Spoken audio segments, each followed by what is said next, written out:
I tell you something? Yeah.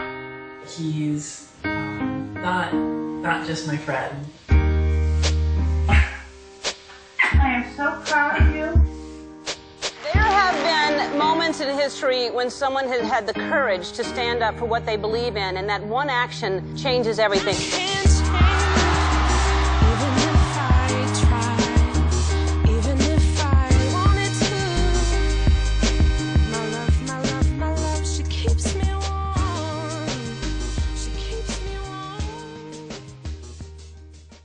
Jesse, you're shaking your head.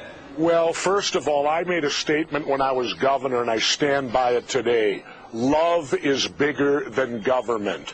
Who the hell are we as a government to tell people who you can fall in love with? I think it's absurd, the fact that it's even being debated. We can solve the problem simply. Government only acknowledges civil unions, then you don't have to put your sex down.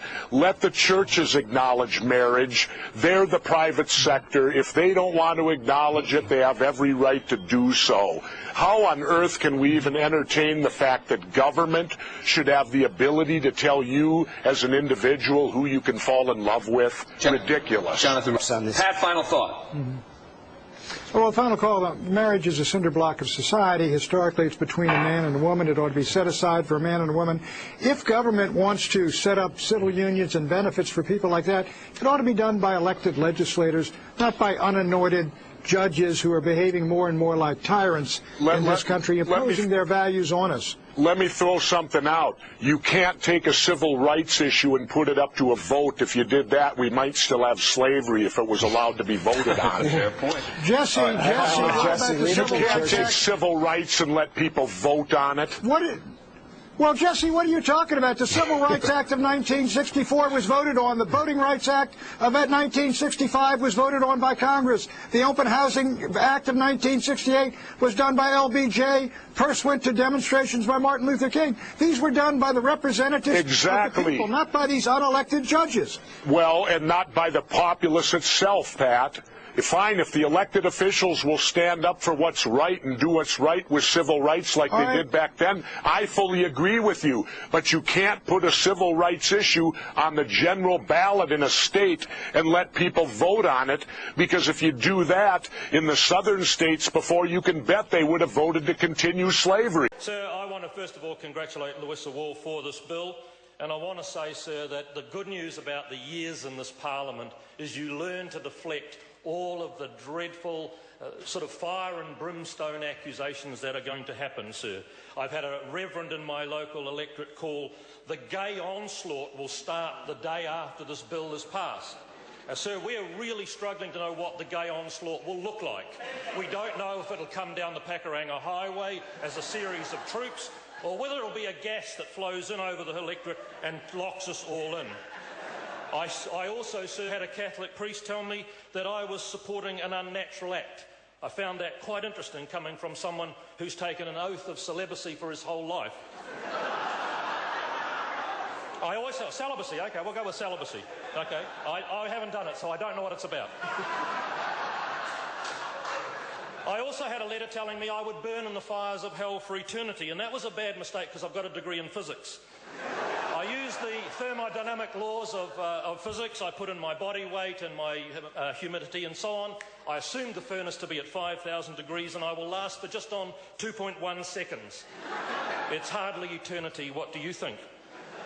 And some more disgusting claims about what adoption would be. Well, sir, I've got 3 fantastic adopted kids. I know how good adoption is, and I found some of it just disgraceful. I found some of the bullying tactics really evil. And, sir, I gave up being scared of bullies when I was at primary school. However, a huge amount of the opposition was from moderates, from people who were concerned, who were seriously worried what this might do to the fabric of our society. I respect their concern. I respect their worry. They were worried about what it might do to their families and so on. Let me repeat to them now, sir. All we are doing with this bill is allowing 2 people who love each other to have that love recognised by way of marriage. That is all we are doing. We are not declaring nuclear war on a foreign state. We are not bringing a virus in that could wipe out our agriculture sector forever. We are allowing 2 people who love each other to have that recognised, and I can't see what's wrong with that for love nor money, sir. I just cannot.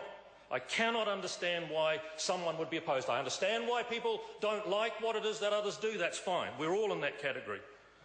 But I give a promise to those people who are opposed to this bill right now. I give you a watertight, guaranteed promise. The sun will still rise tomorrow. Your teenage daughter will still argue back with you as if she knows everything. Your mortgage will not grow.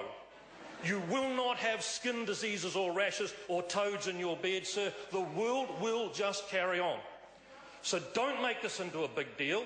This is fantastic for the people it affects, but for the rest of us, life will go on.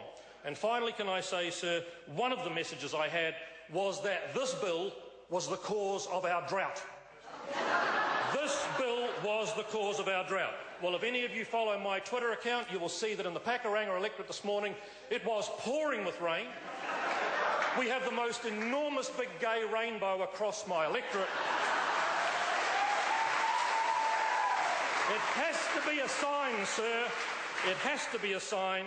If you're a believer, it's certainly a sign. And can I finish for all those who are concerned about this with a quote from the Bible? It's Deuteronomy. I thought Deuteronomy was a cat out of cats, but never mind. It's Deuteronomy chapter 1, verse 29. Be ye not afraid.